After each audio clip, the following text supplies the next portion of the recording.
Hello everyone. Hello, hello. I'm Tony. And I'm Tali. And we are the Lazy Book Lovers.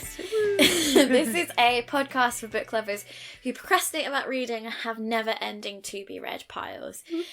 Today's episode is all about upcoming traditionally published releases. So these are through proper publishing houses. Proper. That's what I mean. You guys know what I mean. Well established. Yeah. So rather, because we do indie author features, so those are people who are independently publishing or small publishing houses. This is like big releases that are coming up, basically. Yeah, I think it was episode 104 was our most recent one, if you want to go listen to that. But we're going to do indies more often, but this one we just kind of do like once a quarter, I think Once a quarter's a good time, yeah.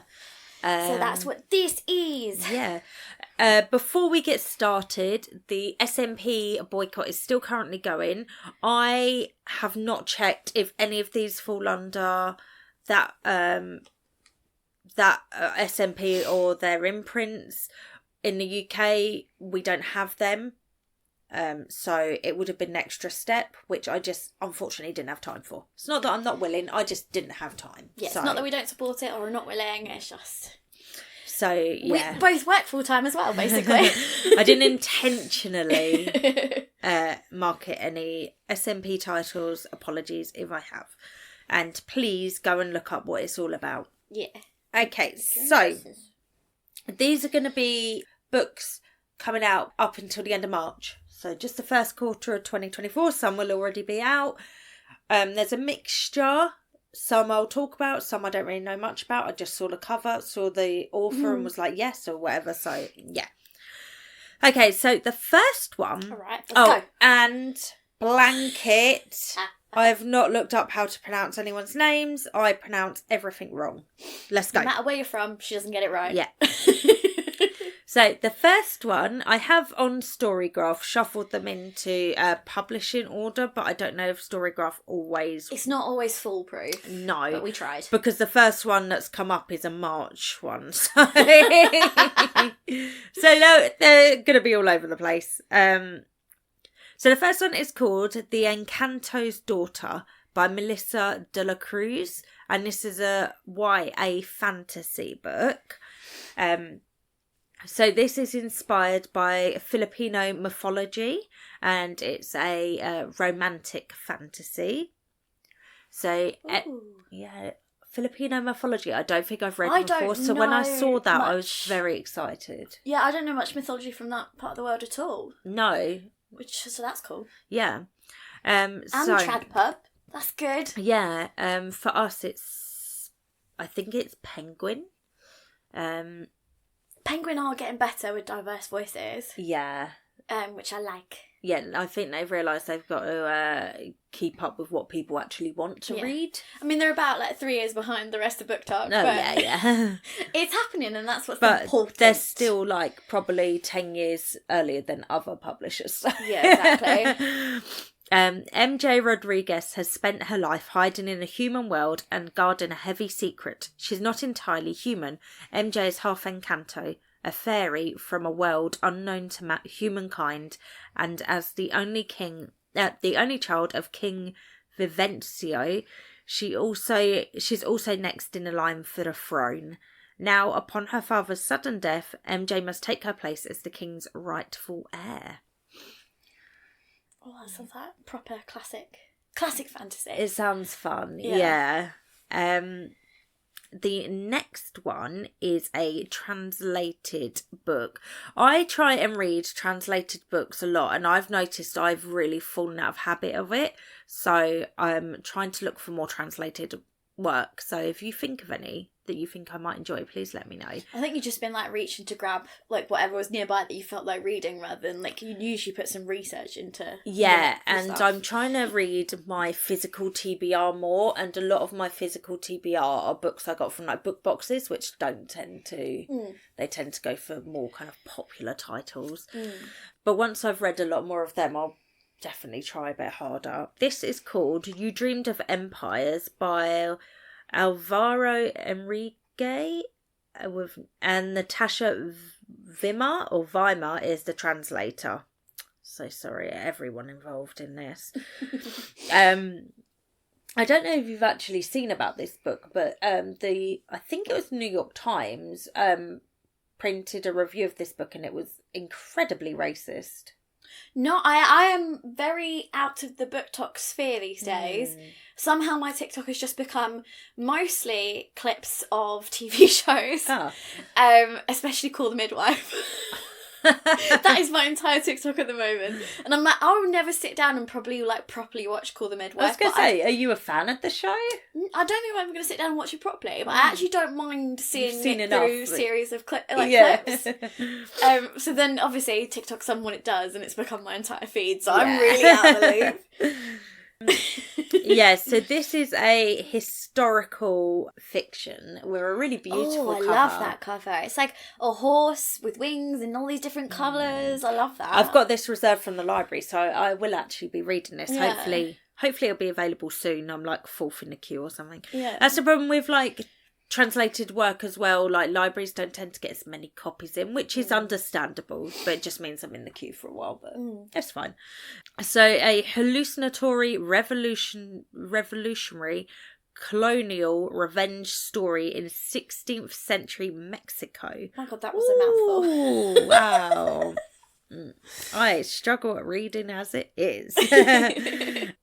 So one morning in 1519, Conquistador. Oh, I'm so sorry. I can hear it in my head. I just can't make my mouth say it. Yeah. Hernan Cortez rode into the floating city of Tenochtitlan. When I actually do my review of this, I will look up pronunciation. When we're doing like several books in a row, it's really hard with time crunches to go and then do like the research of like how to say every name correctly. Which I know sounds like a privileged excuse, but we're not trying to cop out. It's a time crunch, not a passionate thing. Like, as in, we care about this. Yeah, it's a time crunch issue. And when before reviews, we will look it up. When I do a review or like in my reading wrap up and etc., I will look up. I already have some reviews of this saved on BookTok by content creators who know how to pronounce names. Yeah. So but yeah, to be clear, this is not lack of wanting to, it's lack of time. So today's Mexico City, so whatever Mexico City used to be called, accompanied by his 8 captains, his troops and his 2 translators, invited to a ceremonial meal with the steely princess, sister and wife of the emperor, Moctezuma. The Spanish nearly bungle their entrance into the city and its labyrinth palace. Soon one of the Cortez's captains begins to question the ease with which they were welcomed and wonders at the risks of getting out alive, much less conquering the empire. So I saw that the author got the idea from the historical story was getting relayed incorrectly, so they decided they were just going to rewrite it in a more fantastical kind of element. I like that. Yeah. And again, that's history that I guess in England we don't get taught much. Yeah. And like, I don't know much about it. Yeah, definitely not. So that would be good. Totally off topic, but kind of off topic, and I just want to talk about it because I watched it and I liked it. Tell me. I watched on Netflix The Lost City, which has Sandra Bullock and Channing Tatum in it. Well, I've seen clips of this on TikTok. Oh my god, it's really funny. I didn't know what it was. I just saw the clips of those two, and I was like, the reason why it's related in my head, and my brain's been like, you have to talk about it now, because we tangent. So she is a romance writer, but she writes the story of like an archaeologist and her hunky like man friend, boyfriend, whatever he is. They go on adventures where they like discover lost kingdoms and stuff. Oh, but she actually is an archaeologist. And, like, she has a background in it. And her new book that comes out, this billionaire, which is, by the way, played by Daniel Radcliffe, and he does an insane billionaire so well. I've seen a clip of him in something that I didn't recognise. Yeah. Maybe it's from this. Yeah. So basically he was like, okay, your stupid romance book, your translations of the hieroglyphs are correct. Oh. He's like, so you're going to come with me to this jungle, and you're going to find this lost treasure. And she's like, no, I'm a romance writer. No, I don't think so. He's like, yeah, it wasn't really a question. Yeah, by the way, you're doing it. He kidnaps her, and then her very handsome cover model who goes to her, because he's basically been the cover model for all 20 novels in this series, so people think he is Dash. And then that's Channing Tatum. Yeah, that's Channing Tatum. He's her cover model, and she gets kidnapped from an event where they had a row, and he's like, well, I'm in love with her, so like I have to go and get her. And then he tries to become, like, spring into rescue. He knows, like, some dangerous ex-army guy who specialises in finding kidnapped people. So he rings him up, which is Brad Pitt, by the way. And Brad Pitt's, like, classic, like, hero. And Channing Tatum's obviously, like, has the looks of classic hero, but not. Yeah. And then something happens to the Brad Pitt character. And then he basically has to rescue, quote marks, the romance writer from the jungle. And then things keep happening. But she's like, I'm not in one of my novels. Like, this isn't happening. I saw, like, a clip where she was tied to a chair or something. She was like, yeah. Help me! Yeah. And he's, like, trying to, like, get her out using a nail file. Yeah. And she's like, get something in a knife! And he's like, I've already got a nail file. Will you just be patient? You're stressing me out. And, like, there's a bit where he gets leeches on his back and she has to pick them off and they're both being like, huh. And then he's like, how would you write this romantically in one of your novels? And then she talks about it and basically turns herself on while talking about it. And then she's like, put your shirt on. Like... Brilliant. And there's a bit where, like, he strips completely because he's like, is there leeches on my bits? And she's like... And then it's really funny because she's like, you think about a thing, but you don't really think about a thing, and then you see the thing, and it's just like, you never really expected the thing to look the way it does, and then, like, you're confronted with the thing. She's like, I'm not really looking at things, so I know this is a medical situation, and it's just like, it's funny, guys.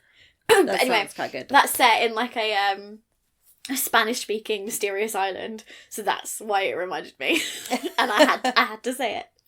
And then I just had to tell you about it. I had to tell you all about it. I bought myself a nice dinner from Tesco's and I watched that film and it was a very nice evening.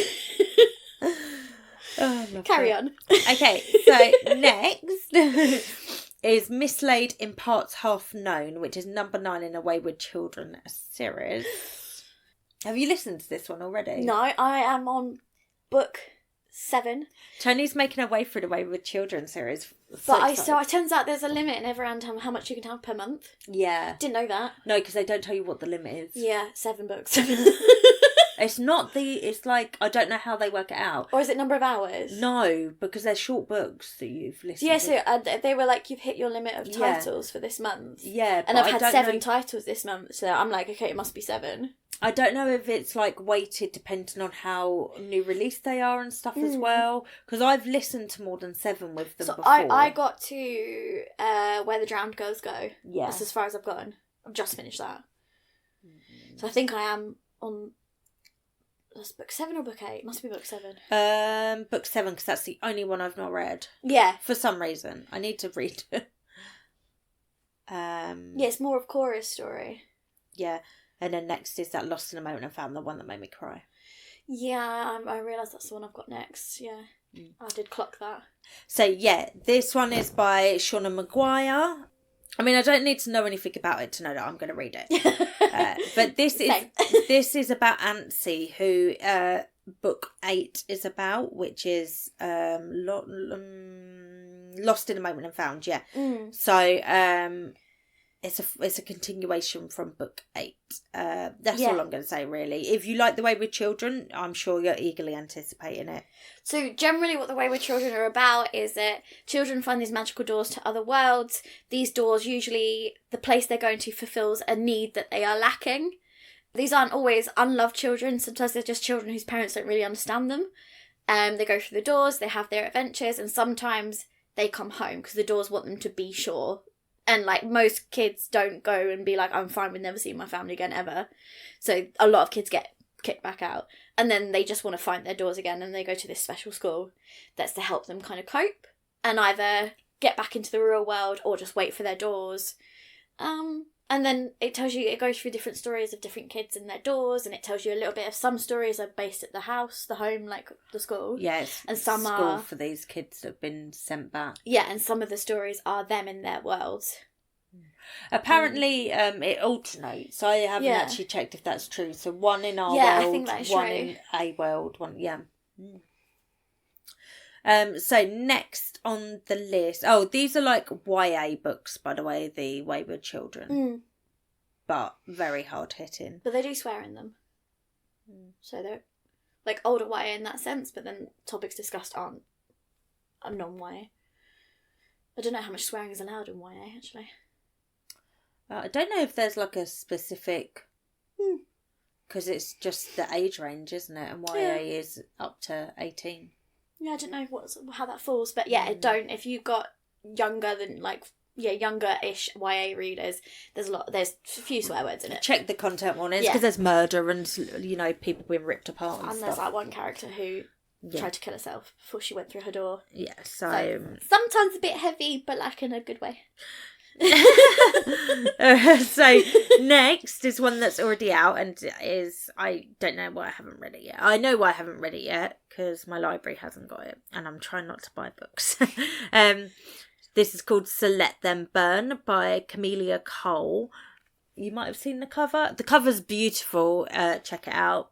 If you know, I don't think I've heard of this. Actually. If you know the drama surrounding Kate Corran, this is one of the books that she tried to review bomb. Anyway, Whip Smart. Yes, I do know about that. Sorry. I'm so disappointed because I was part of the street team for that as well. Really? I did the cover reveal. I've got an e-copy of it, which I'm not going to read now. Yeah. Silly woman. And now she's destroyed her career as a career author. Before it even started. Yeah. And she had such a promise. It doesn't matter. I'm not giving her Could any have got time. by on your own merits, and you panicked and fucked up. Yeah. Whip smart and immersive, this Jamaican-inspired fantasy follows a God's-blessed heroine who's forced to choose between saving her sister or protecting her homeland. Perfect for fans of I Am Widow and A Priory of the Orange Tree. Oh, that sounds right up our street. Oh, there's such a good mixture of fantasy coming out. I mean traditionally coming out. Yeah. In terms of other mythology and anything. Just different. Just different than the same fairies. I want to hear other cultures' stories. Fairies have their place, but I want to hear other stories too. Yeah, and it's vampires anyway now. Fairies are... Your fairies are out, vampires are in. Agreed. I'm alright with it though. Yeah. I'm ready for vampires to come back. Ready for the resurgence. Yeah. So yeah, this involves like dragon riders, divine magic, war. As far as I know, it's a standalone, but please correct me if I am incorrect. Next one. Did you say what the release date for that one? Oh no, I don't think I said for any of them actually. 16th of January. Oh. I don't know if I said for the rest. Probs not. No. Sorry, you'll have to look it up. I've gone past them now. They're old news. I'm over it. We can't scroll back. Yeah, I can't. It'll hold me up too much. Right. This one also came out on the 16th of January, and this is called Most Ardently, and it's a Pride and Prejudice remix, a queer retelling. Oh, okay. So this is actually a series. Called The Remixed Classics, and I believe they're a different author for each book.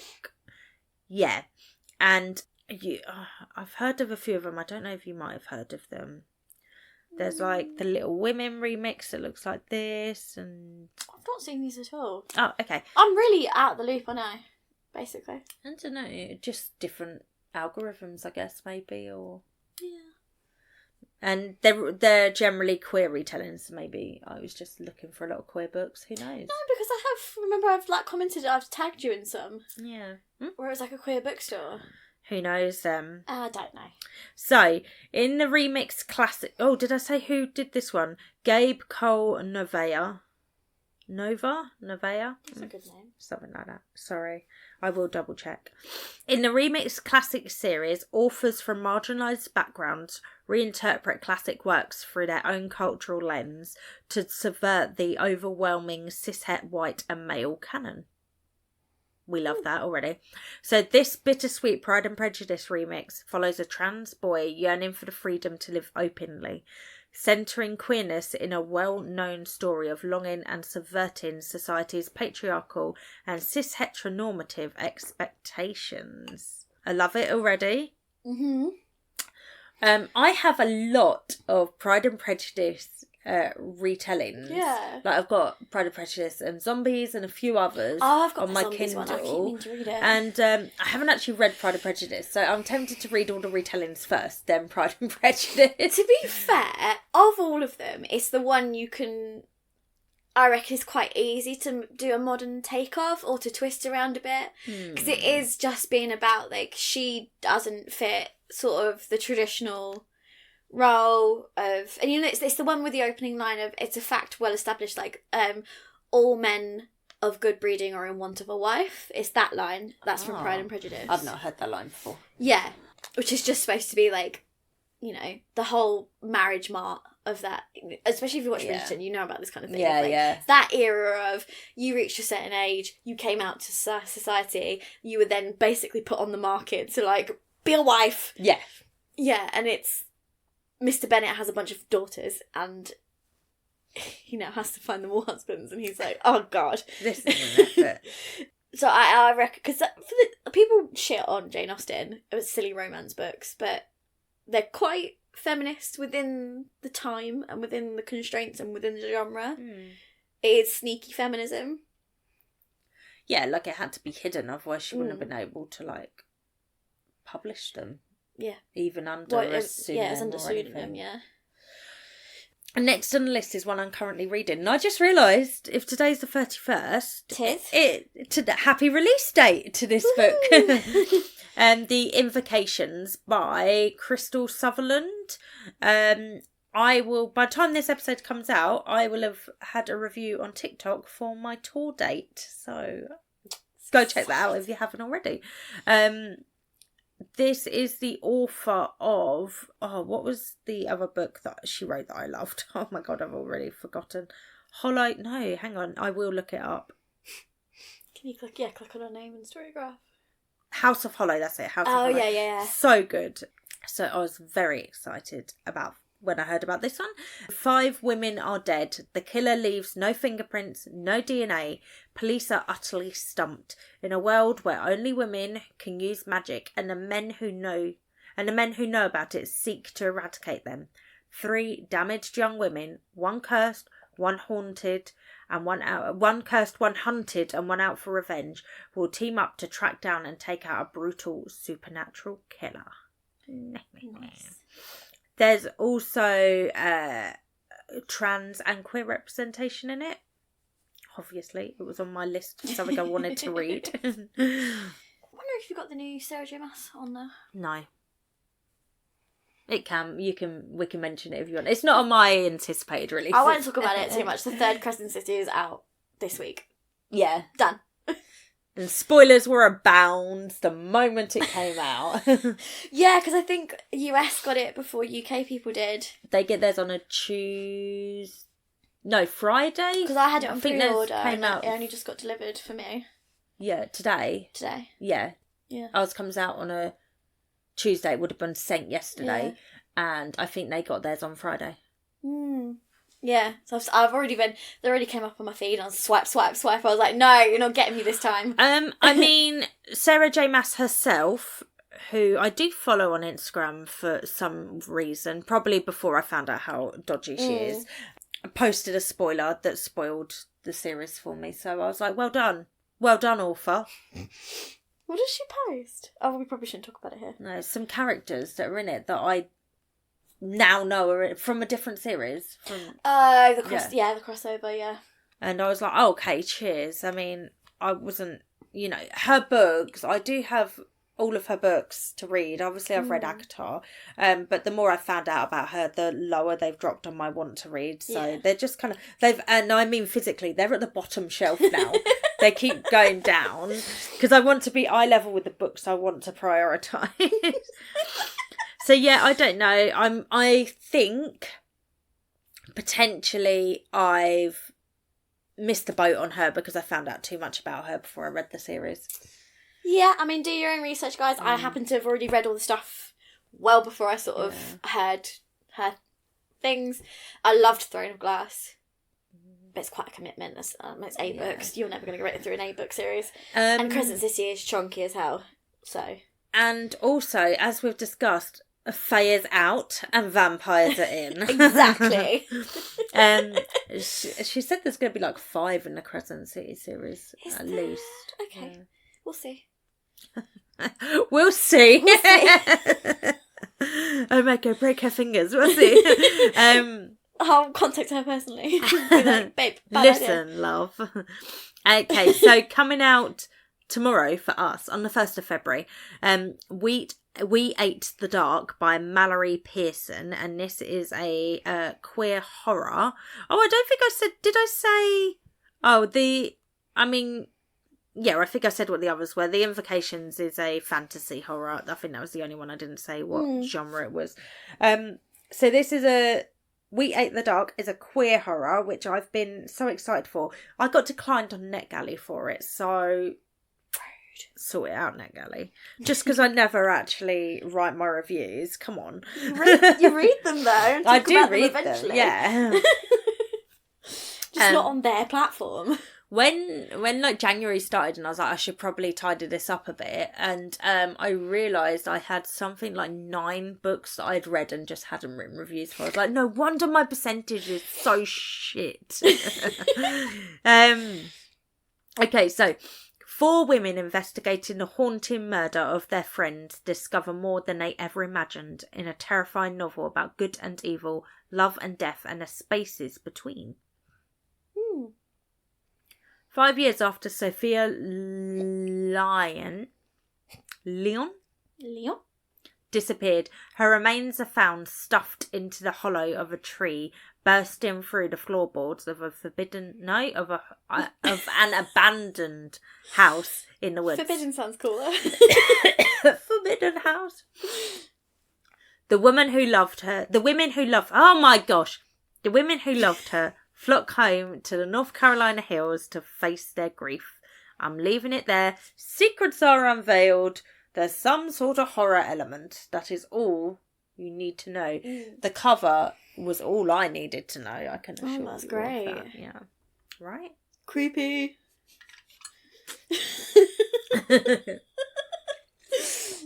I don't know why that made me laugh so much. Maybe it's just me singing. Creepy. Creepy. Right. I am just now realising how many of my anticipated releases feature like trans or queer people, and I'm doing a few different readathons this year, like trans, queer readathon and a diverse readathon. So I just realised I'm probably easily going to hit all these prompts without trying. Yeah, you've accidentally done good job. I'll just what I'll do is every few months I'll just look and see what I can slot in where. Also, I said to you when we were talking about our goals for the year, I was like, I think we just both of us naturally gravitate that way anyway. Yeah. So it would just happen without you having a conscious effort, although it's good that you're doing a conscious effort. Yeah, like I've realised I don't do as much kind of intentionally seeking them out as I did, because I just unintentionally seek them out just now. Gravitate that way now. Because it is what's better. Yeah. It's actually what's more interesting now. Yeah, like, exactly. Genuinely, it is what's better to read just from a purely selfish reader point of view. Yeah, they are exactly. better books. There's just it's so much more interesting. Yeah. And yeah. So speaking of which, yeah. This one was one I put on my anticipated because of the author. So Kacin Callender, who was the author of Felix Ever After. Oh, I still need to read that. It's on Everand now, I think. Interesting. Script. Everand, whatever you want to call it. When your thing restarts. So this comes out on the 6th of February and it's called Infinity Alchemist. Well done. Thanks. I was just like... I like the breath before you said it. But you did a good job. I looked at infinity and I was like, I know this word. Why can't I make my mouth say it? Neurodivergent. Right. Infinity Alchemist is a spellbinding novel about a quest that leads the 3 young alchemists towards unexpected love and unimaginable power. Only an elite few are legally permitted to study the science of magic, so when Ash is rejected by Lancaster College of Alchemic Science, he takes a job as the school's groundskeeper instead, forced to learn alchemy in secret. When he's discovered by the condescending and brilliant apprentice Ramsay Fawn, Ash is sure he's about to be arrested, but instead of calling the Reds, Ramsay surprises Ash by making him an offer. Ramsay will keep Ash's secret if he helps her find the legendary Book of Source, a sacred text that gives its reader extraordinary power. YA fantasy. They're all very, like, adventure-y. Find a thing, discover the murderer. Like questy. That's the word I'm looking for. Yeah, there's a lot of questy type ones coming out. I like we're coming back to the... Yeah, I'm enjoying this. I've just realised I did miss one off this list. The new Emily Wilde's book, because I am reading Emily Wilde's Encyclopedia of Fairies, and I'm loving it. Just spoiler for the next episode. And the second one has just come out. I think it's called like Emily Wilde Into the Outer Otherlands or something. Anyway, that's anticipated. It is already out. But just quickly throw that out The there. second Divine Rivals is coming out. Or That's has already come out. out, yeah. Is it out? Did that come out in December or January? January. Yeah, the second book in the Divine Rivals. Yeah, that's out. Debating. Secret Vows, is it called, or something? Something like that. So next one is a sequel by T. Kingfisher. This is the second one in the Sworn Soldier series. So What Feasts at Night. The first one was that What Moves the Dead, which was the book. It was based on a story. Let me double check what the story is in case you haven't read it. It's based on the House of Usher. Oh yeah. And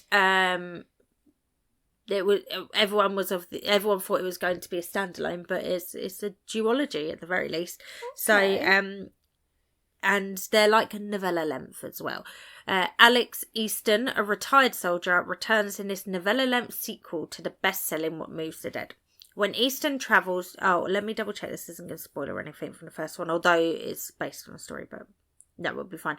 When Easton travels to Galatia as a favour to Miss Potter, they find their home empty, the caretaker dead, and the grounds troubled by a strange, uncanny silence.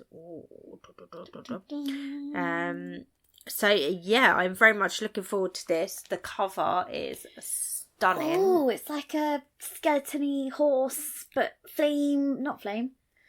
The horse is like being dissolved, yeah. Yeah. And if you've seen the cover for the first one, that had a rabbit on it that was being like eaten. Do you remember the first one? Yeah, because that was in the era of lots of dead rabbits on covers. Yeah, and that had like fungi growing out of it. T. Kingfisher is just an amazing author, so... Always makes you cry, though. Yeah. And the main character of this, Alex Easton, is a non-binary character as well. Next one. Oh, God, I need to take a breath. Next one comes out on the 13th of February, and this is highly anticipated. An Education in Malice by S.T. Gibson. S.T. Gibson has 2 books coming out this year. You may recognise their name. They were the one that done A Dowry of Blood. If you've read that, same author. And the other one they've got coming out this year is called like Invocation or something. But that'll be in a future episode. So this is a queer historical fantasy romance. Just all of the good stuff. It's a dark academia book, basically. So it's basically tick, tick, tick, all of your I have an arc of this, so I should be reading it apparently before the 13th. I have been reading a lot this month, though. Okay. But I'm struggling with e-books. I'm just doing audio and physical, and every time I try and read an e-book, I fall asleep.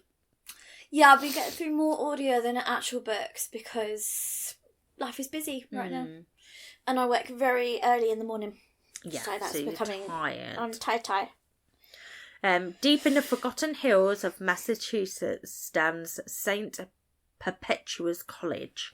Isolated and ancient, it is not a place for timid girls. Here, secrets are currency, ambition is lifeblood, and strange ceremonies welcome students into the fold. On her first day of class, Laura Sheridan is thrust into an intense academic rivalry with the beautiful and enigmatic Camilla. It's Camilla. So I didn't hear anything wrong then. I was like, yeah, that makes Camellia perfect sense. You're fine. It's Camilla. Probably a nod to the original Sapphic vampire. Together they are drawn into the confidence of their demanding poetry professor, who holds her own dark obsession with Camilla. As their rivalry blooms in something more delicious. Oh, I'm just stopping there. That's enough. That's all I need to hear. Perfect. 5 out of 5, I'm sure. Tell me no more. I am done. Sold. So next on the 15th of February, the day after Valentine's Day, is A Tempest of Tea. And it's the first in the Blood and Tea series by Hassaf Fazil, the author of We Hunt the Flame. Yeah, sure, that's their surname is Faisal. Yeah. Perfect, thank you. So this is a new fantasy duology. Okay, so it's got an orphan girl and her crew who go on a heist with vampires. Oh, okay, done. Perfect for fans of Six of Crows. Right, future me, when you listen to the edit. Done. Is that in your Amazon list yet? And if not, why not? That actually works, by the way. You know, when I do this, it's not a gimmick. If anyone's listened to a few episodes and I'll go, future Tony. Like, genuinely, I'll be listening to the edit. It's like I've never fucking heard this before. And I'll go, oh yeah. And I'll go put that in Amazon or in Storygraph or something. It genuinely works. Funny. It's a system now. It's the system. Because I don't remember anything we've said in these things. And then I listen it back and I'm like, oh yeah. On the streets, I mean, you might not want to hear any more about it. You might be sold. On the streets of White Roaring, Arthur Casimir is a criminal mastermind and collector of secrets.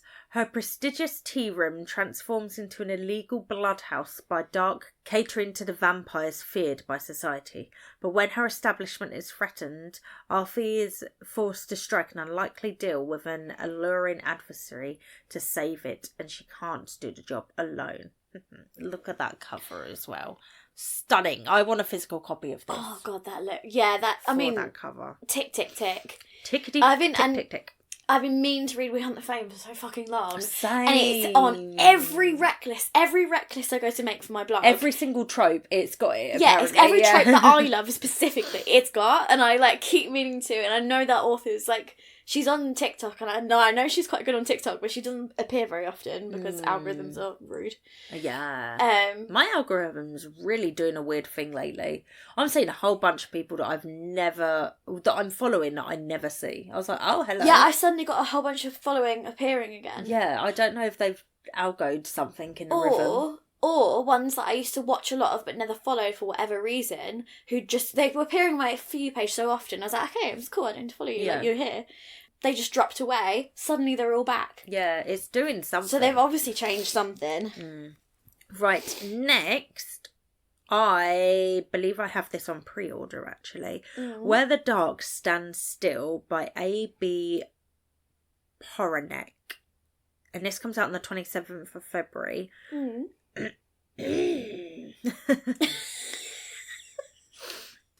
That was a proper old man clearing the throat then. So this is a YA fantasy. This is a debut, and if I remember correctly, this is inspired by Polish folklore. A girl with dangerous magic makes a risky bargain with a demon to be free of her monstrous power in this young adult fantasy. Perfect for fans of An Enchantment of Ravens and House of Salt and Sorrows. both of which are high on my TBR, by which I mean I've not read for Liska knows that magic is monstrous and its practitioners are monsters. She has done everything possible to suppress her own magic to disastrous consequences. Desperate to be free of it, Liska flees her small village and delves into the dangerous demon-inhabited spirit world to steal a mythical fern flower. If she plucks it, she can use its one wish to banish her powers. Everyone who has sought the fern flower has fallen prey to unknown horrors. So when Liska is caught by the demon warden of the wood called the Lizzie, a bargain seems better than death. 1 year of servitude in exchange for the fern flower and its wish. Here is an image. Oh, I like that. One of the buzzwords for this, when I came across it on Instagram actually, was cottagecore. Yep. And I was okay, then get in my basket. Yep. And it's myths from a different place. Yes. Again. We love to see it. We like it. Next is another one I'm desperate to read. I mean, all of these are obviously anticipated. Yeah. And I recently saw, what is her name? Someone's review of it on TikTok. I can't remember her name. I'm going to have to look it up. She recently reviewed it and could not stop talking about how great it was. So, This comes out on the 27th of February. Oh, I feel like I've actually mentioned this in an episode before, but we're going to do it again, just in case I haven't. I might have just told you about it. Yeah, this is the problem, because we talk about books too much as well. It's called Law of the Wilds, and it's the first in the Law of the Wilds duology. No, we've definitely discussed this because I was telling you about the characters. Yeah. I'm going to read it again anyway. It's not recent. I don't know. It was like, I mean, last time we did one of these was like September. Yeah. Or something like that. Let's talk about it again. Are you ready for a whole bunch of buzzwords, guys? So it's by ArdentlyThe Sabrana. Oh my god, I'm so sorry, everyone. Sometimes you get it right and then gaslight yourself that you're wrong. Yeah. I'm like, I said it too quickly. I said it too easily. I must be wrong. A library with a deadly enchantment. Uh-oh. A Fey Lord who wants in. Uh-oh. A human woman willing to risk it all for a taste of power. Uh-oh. In a land ruled by ruthless Fey, 21-year-old Law Elamiyu's village is trapped in a forested prison. Law knows that any escape attempt is futile. Her scars are a testament to her past failures. But when her village is threatened, Law makes a desperate deal with a Fey Lord. See, Fey is out unless you are coming at it from a diverse point of view. Then I want to hear about your Fey. Then I want it. Yeah. Facts. I mean, you still want the fantasy Fey thing. Yeah, I still want it. Still want it, but like more less 2010s fantasy era Fey and more modern Fey. Yes. Like High Mountain Court Fey. Yes. Yeah, you've nailed it. Yeah, there. Yeah. That's what we want. And if anyone can mix Fey and vampires, please tell me. Oh my god, yeah. But just none of these like wafer thin, when I get stressed I can't eat, but also can fight a grown Fey warrior. Yeah. And she's so special despite having nothing special about her. And all the men fight over her. Like, just none of that. I mean, I love that kind of fiction. Don't get me wrong. It has its place. But it's very 2010s. So this is by the next one is by a debut author. It's the first in a series called Drowned World, and the book is called Fathom Folk, and it's by Eliza Chan, and it comes out on the 29th of February. Mm-hmm. So welcome. I'm trying to remember what... I know that this is inspired by some mythology, but it doesn't say in here, but I know that I read that it was... Oh well. Welcome to Tainkawi, shining pearl of human civilization and a safe haven for those fleeing civil unrest, or at least that's how it first appears. But in a semi-flooded city, humans are, quite literally, on top, peering down from shining towers and aerial walkways on the Fathom folk, sirens, sea witches, kelpies and kappers who live in the polluted waters below. For half-siren Mira, promotion to captain of the border guard means an opportunity to help her downtrodden people. But if earning the trust and respect of her human colleagues wasn't hard enough, everything Mira has worked towards is put in jeopardy when Nami, a Noto water dragon, Fathom folk royalty, is exiled to the city. And look at that cover. Oh my god, that's gorgeous. This looks like one of those books that Fairy Loot will do an edition of, and I'm already jealous, even though they haven't actually said they're doing one. But I'm already jealous if they do. Because I want it. I want really it. Pretty. I want it next to my copies of The Girl Who Fell Under the Sea, or whatever it's called, and The Daughter of the Moon Goddess. Thank you. Please, thank you. Right. Tick. Oh, God. We are making our way. I did not think I would do all these. No, we're doing really good for time, actually. I've only got 3 left as well. I've had 17. Apart from my little Lost City tangent, we've been doing quite well, really actually. Into yeah. These, yeah. The next one is the third in the Indian Lake trilogy by Stephen Graham Jones, and this is called The Angel of Indian Lake. I clicked the wrong button. Hold on. So this is the first book was My Heart is a Chainsaw.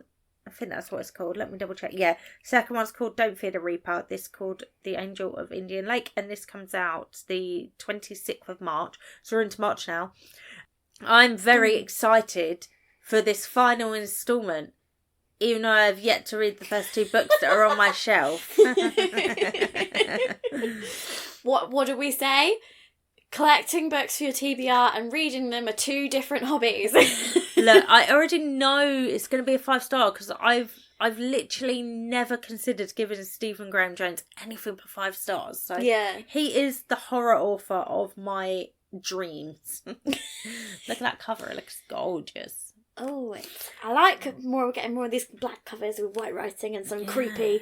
So I like that. I'm not going to read it because it's the trilogy and the final book, but I will read the first book and give you an idea of what the series is about. So, in her quickly gentrifying rural lake town, Jade sees recent events only her encyclopedic knowledge of horror films could have prepared her for in this latest novel from Stephen Graham Jones.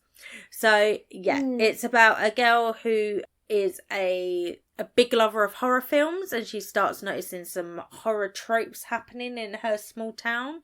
And, yeah, nice. Shit goes down, presumably. We've found a title. Shit goes down, presumably. Apart Apart from that first book, these have actually been in publication order. I don't know why that first one was being a dick. But there we go. Yeah, last time we did with Storygraph, they were really wonky, weren't they? Yeah, they were just really doing their own thing. The next one is called Icarus by K. Ancrum. Comes out on the 26th of March. This author, this is queer thriller romance. I think it's a YA as well. This author, I've actually got one of their other books on my TBR for February. So hopefully I might read it. Who knows? Maybe not. It's called The Wicker King. You will. No. Whom's to know? Not me.